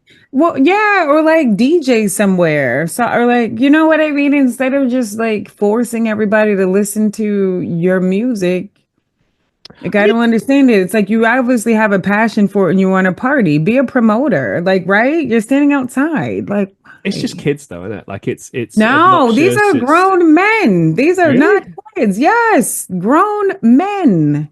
And it's like, dag, you should have probably have somewhere to go by now. And it's about to be that season. So I don't mind music. I just like I don't want it to sound like the music is playing loud in my house at 2 o'clock in the morning. I'm like one of No, I those get people, it. It's right? thumping, it's vibe. Like you look, you said you're a family person, right? Priorities are Yeah. different. If you're 21 or in my age and it's like there's no responsibilities, it's different. Like I fully recognize that. If I had kids now, it's totally different. I look at it. Mm, I wouldn't live here. I'd live somewhere else, to be right. honest. But like part of what you do is you need to be here. It's where your work is. It's where the action is. It's what's going on. So Yeah, I love you it. know, I love it here. But right. yeah, And it's there's like, that. Yeah. yeah. I think to a Yeah. certain extent, it's if you're a city person, you're a city person. Yeah. For me, I completely understand. The reason I like Manchester is because it's city life, but it's smaller. It's not as suffocating as London is. Got it. Um, Got it. And you still have the access to yes. the the benefits of being in a city, and then you can take a step back and it's not as intense the city that you're in. I'm trying to Hmm. think like what city would I think that would be the equivalent in I don't know, To maybe like Manchester in the UK. Uh, Seattle, Washington. I don't know. I've never been, so I can't. I'm it just would have to be a small. I don't know. It's difficult because America's so huge. Do you know what I mean? Like, Mm. well, because here's the interesting thing as well. Like, New York, the state is massive, It's so big, so so big, big. right? But then New York City, as I understand, is okay. 14 miles. It's not massive, massive. I mean, like the thing that the part that everyone thinks about is Manhattan, right? Right. Which is not. You could traverse that pretty quickly. I've heard like you could do that in like a few hours on the train. Like, Yeah, it's about 14 miles. So people they start up at the top and then yeah, walk all the way down to the bottom and like in one day. yeah. And so it's easy to traverse. Mm. Um, but then yeah, like New York is huge, and then you've got for my non-American listeners, you've got upstate and downtown, right? So upstate would be like farmlands, like yeah, New York has farmlands, believe it or not, in certain parts of the state, right? Because I think Yeah. people just think, oh, it's just one huge city, and it's like, no, you've got the city, and then you got everything else. Ton of ton of farms, a Right, lot of mountains and trees and wooded areas. exactly. So you could live in New York but not live in the city. Right. Yeah. So I don't know. I think it depends what you're looking for. Like for me, I've spoken with my girlfriend about this many times. When we eventually move in together, we'd like somewhere more rural, but I was like, deal breaker for me is it has to be close to a city, not necessarily in a city, Right. but But close you enough. can hop on a train and like, or you can hop in the car. Because a lot of people do that here. They live upstate, what we call upstate, and then they commute downtown for the day and then they go back. So, I think that's ideal. I think that's best both worlds. you Yeah, like but that. but that's the thing. here's the trade-off there. So let's say you live upstate, right? Or you live rural in the UK, right? So, oh, I need to go to the hospital. In the city, 20 minutes, if that, 10 minutes maybe. If you're upstate, if you're rural, living in the countryside, that could be hours of driving. Mm. Well, maybe not hours, but if it's a life or death situation and you've got to hop in an Right. ambulance, Yeah. every second counts, every minute counts. 15 minutes. Yeah. 15 Right. minutes or less. Right. That's what ideally. And then there's other things like, oh, damn, I ran out of food. Oh, Ah, I live in the city. Oh, cool. I'll go to the 24-hour, right. what, not like a store, but Get whatever you 24 want and you hour. can Yeah, get whatever and you can have whatever you want. Right. exactly. Like, Countryside. Guess I got to wait till Monday. yeah, or you better start cooking, right? You better start cooking. I had a friend that she's no longer with us, but Rest in she peace. lived in Wisconsin, and I went to go see her at a ranch, and it was just like very like home on the range. It was like very like I love it. America's cowboy. Like it was a postcard, and it was just like I can appreciate it. I loved it. There was no Uber Eats or any type of no Domino's. Like Uber Eats didn't even exist. Let me stop playing. But you weren't getting anything delivered where we were. Do you understand? It's like you better get to cooking. I love as well, like how diets change completely as well. Like, okay, so like when I lived in Europe and I lived on farms, it's like, oh, you're a vegetarian. Okay, so we've got meat. It's Yeah. oh, what are we having for dinner tonight? Oh, do you have any like vegan stuff, vegetarian? Like, no, we're having lamb, man. It's lamb or you don't eat. Like that's the realities of living on a farm. Yeah. Is some people make it work, fair enough, but like the point is, in the city you can go to the store, you can you live out that lifestyle, you can do that. It's a lot harder to pull that off if you live in the country. Not impossible, just a lot harder.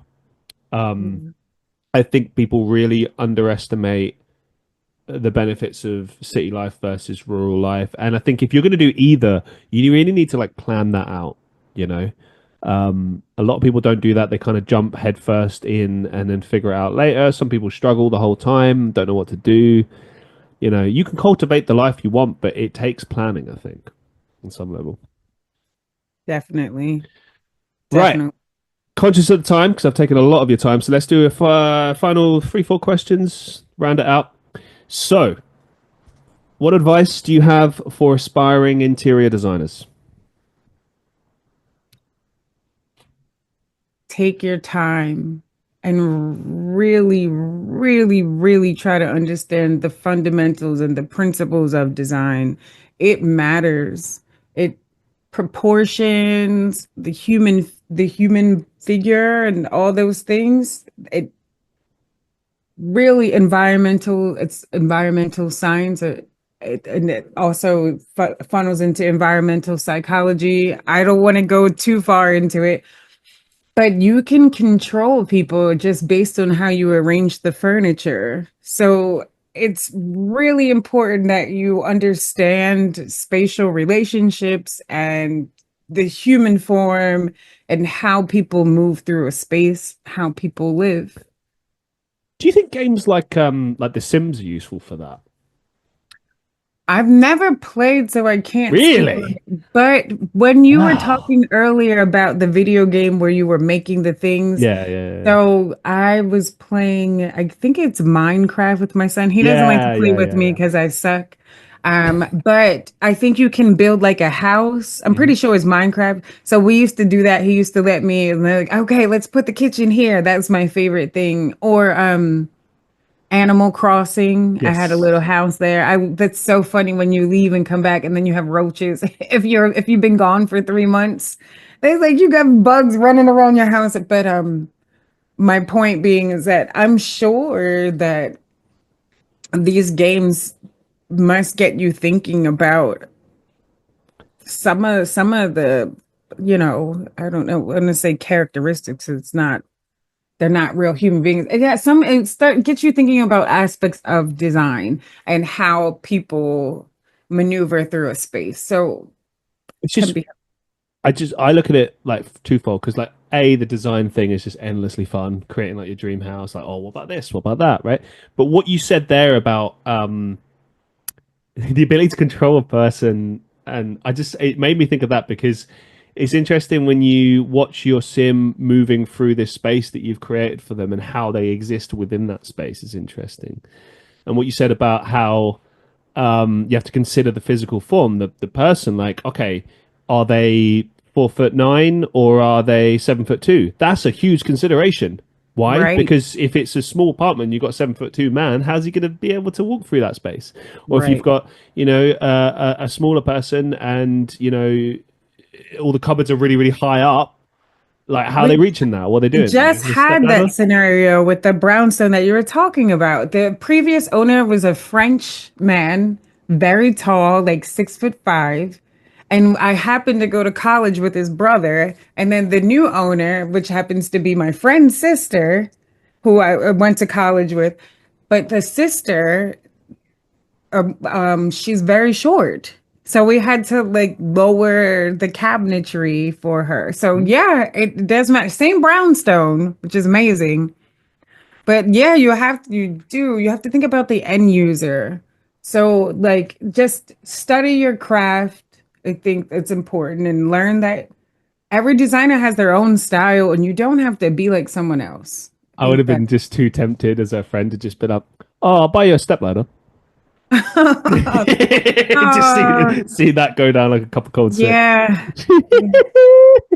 Yeah. Yeah, I mean, well, some things can be changed, other things can't. I mean, if it's like high Mm. ceilings and you've got massive curtains, I mean, you just have to live with that shit. Do you know what I Right, mean? right. But yeah, it's something like cabinets. It can be, as you say, that can be adjusted. Yeah. Um, but yeah, interesting stuff. This is a big one. What has interior design taught you about life? Mm. It's taught me a lot, and I feel like I still have more to learn. You know, I think that learning about different types of spaces, it opens your eyes to what other people deal with. I, when I was in school, they used to focus on ADA, Americans with Disabilities Act. And we used to complain, oh gosh, now I have to put this in here, or oh, I want to put a spiral staircase and I can't, it's illegal. And oh, I don't want to work in a ramp. And then you don't get older. You get older and you don't think about that one day you might need that ramp. One day you might break your leg. One day you might be elderly and have mobility problems. So design has opened my eyes in a major way, right? Inclusion, right? Safety, many things I've never thought about. You can kill somebody with wrong materials or off gassing or like wall covering that's like plastic, people getting cancer. There's so many layers, so many. One of the best adverts I've ever seen in my life. It really got me thinking. I think that the best adverts do the ones that send a message. It's not just about selling a product or a service, but actually try and get people thinking about how we can change the world for the better. So, to speak to what you were saying about reimagining the space and disabilities and stuff, this advert basically the premise was imagine the roles are reversed and let's say non-disabled people are the minority and the world is designed for people in wheelchairs. That was the setup for the I advert. love that. I love that ad. I watch it. Honestly, it was brilliant because the key focus in that advert was the people that were trying to exist within this world that were non-wheelchair users kept coming across issues that, oh, well, how do I do this? What do I do? And no one would help them. The phone, right? They couldn't use the phone, or like they had to crouch down, right? Or they had to get down low. They like to check out or like Yeah. things, yeah, things that we never think about. We And never think about it it. really got me thinking because like sometimes yeah you'll hear someone who'll be like, oh, why do we have to put a wheelchair ramp there? And it's like, so people with wheelchairs can get in, man. Oh, why does there have to be a lift there? Because so that people, because not everyone, like you said, some people got mobility issues.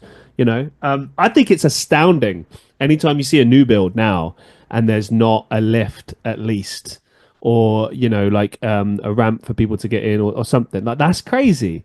You're Mm. alienating a bunch of people by doing that. You're You're limiting it. required to here, like you're legally required. I know you guys have a lot I of think older there's buildings, but Yeah, yeah. like it's a bit different there, but like the newer builds, I think it might be the same where we got some requirements at least. It sounds about right. Mm, It just, yeah, um, that's a really interesting point, I think, especially when it comes to interior design, because you're thinking about spaces that can work for lots of different types of people, not just one right, type of person, right. and that's something I think gets overlooked a lot is people with disabilities, people different requirements for different types of people. Um, And as you say, yeah, things can change in an instant. Right. You were saying that earlier, like your needs, you get older and things change. Like people might not want to necessarily leave their house, but maybe their family structures change. So I try to take all of those things into account too. It's really all about the end user. It really is. It's all about what's best for them, really, and what's good for everybody, right? That too, when it's a public space. Absolutely. What's the best advice you've ever received? Mm. Suzanne Frazier. It was my professor my first year in college. And she just, I don't know, she gave me confidence. And one thing she told me that I think is useful is always have a high note and a base note. So when you're picking out, let's say, finishes or colors for a room or fabrics, you want to have like a higher what like, and it could be like a cream, it could be an off-white, it could be a light gray, it could be a muted tone, or not a muted tone, it could be a muted color, but you want to have a lighter color, and you want to make sure that somewhere in that room you have a darker color, like an anchor, to pull it all together. It could be a navy blue, it could be a black, it could be a dark gray, and it could just be a pillow or a vase. It doesn't have to be a wall, but you want to make sure that you have some contrast. You want your high note and your base note. That I think that is one thing that always resonates in the back of my mind. Um, Also because I just really liked her. But yeah. Oh, my girlfriend's gonna love this show so much. She's really into interior design. I was That's I was halfway tempted to ask her to ask me some questions that I'd have prepared for you, and I didn't get around to it. So, Victoria, if you're listening, I hope you enjoyed the show. well, you can ask one. You can ask if you have one more. I got You want to ask a question for I got more Victoria? questions. I don't know Oh, what she would want to know because it's totally different. oh, I was gonna say you can ask a question for Victoria. Okay. All I right. wouldn't know, but she'll be kicking herself. But she'll definitely listen to this show. Yeah, if Okay. you don't, you're missing out. What's the biggest life lesson you've learned so far? Hmm. Not to take everything so seriously, It's easier right? said than done, though, isn't it? Because I'm not saving lives here. I'm not a heart surgeon, right? So sometimes I take the stress with me, or you might feel bad, or you might be like, oh my God, am I a fraud? Am I a good designer? Like those things. Not, it's not that serious. It's really not. It's not, right? Did you die though? Right? That's what I ask myself. But did you die though? Like, okay, tomorrow's a new day. Let's regroup and figure out how to get through this, you know? Yeah, I get what you're saying. I don't know. I mean, I like you because you one thing I always look at like how you connect with people, and a lot of the time it will be either because you see something of yourself in that person or you just like the qualities about that person. One thing I like about you that I resonate with is you're very professional and you have a particular like vision of how you do things. And I'm the same, and I don't relent on that. Like I always keep my ears and eyes open for advice and stuff, but ultimately I do what I feel is right for me. And sometimes that means you're going to disagree with people. You're going to be like, well, all right, that doesn't work. That doesn't work for me. And I've had people call me stubborn. I've had people call me short-sighted, whatever. And I'm like, yeah, but it's not your life. This is how I see things. This is how I do things. And that's how you do things, and that's fine. But man, that can drive people nuts sometimes. Like, I don't know. But I think when you're adding business to it, and when it's like something you do for a living, and that you found success in, and that you have a lot of experience in, I think then it's totally different. Like for instance, just to kind of round it off, like that story that you brought up about when you left corporate and you were like, right, I'm going to do this on my own. Like, I imagine for some time you've probably been thinking about going solo anyway at that point in your career.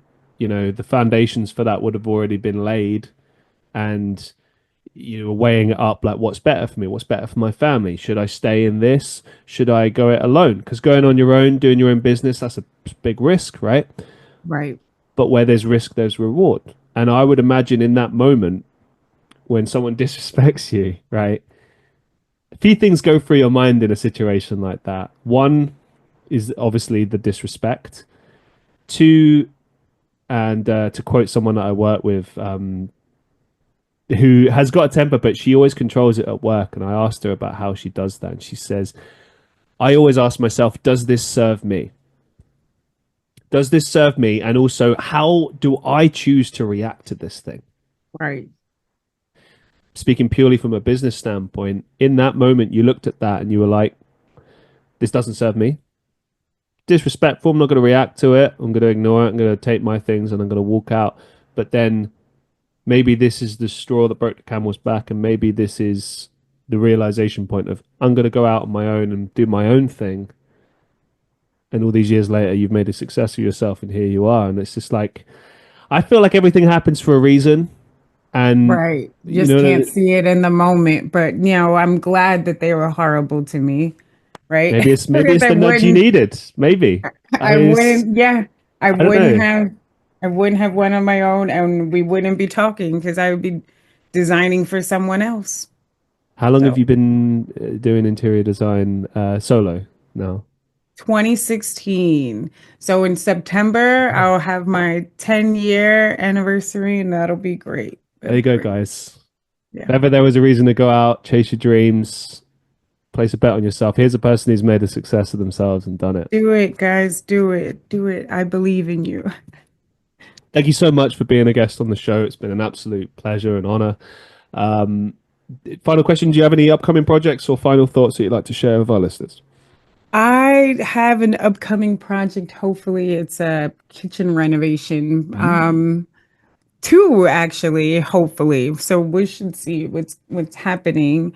Um, if you get a chance, guys, follow me on Instagram, Yes. arranged.space. I like to post artists' work. It's a variety, so it's not just about interior design. Great stuff. Thank you. It's I've never gotten to speak about interior design on the show before, and I was really excited when you reached out. I was like, oh man, I can't wait to pick this person's brains. Well, It's fascinating. if in the future you have guest questions, I can come back and answer them. Oh, absolutely. You're more than welcome. I would love to have you on the show again. Great. I'm sure after this, people are going to be kicking themselves and being like, "Oh, I got all these questions." So if you do, send them in, and we'll get Tamera back on the show. There you go. All right. All right. Well, it was nice to meet you. Absolute pleasure having you on the show. Thank you. It's a pleasure meeting you, speaking with you, and to all the listeners of the Christian Reeve Podcast. Go out of your way to check out Tamera Gamble on Instagram, arranged.space. I'll make sure the link is available. If you enjoyed this show and everything that I do, make sure, as I mentioned at the top, to check out my Patreon, patreon.com/Christian Reeve, to get yourself bonus content, bonus podcast content, and just to support me and help me grow this show into a major success.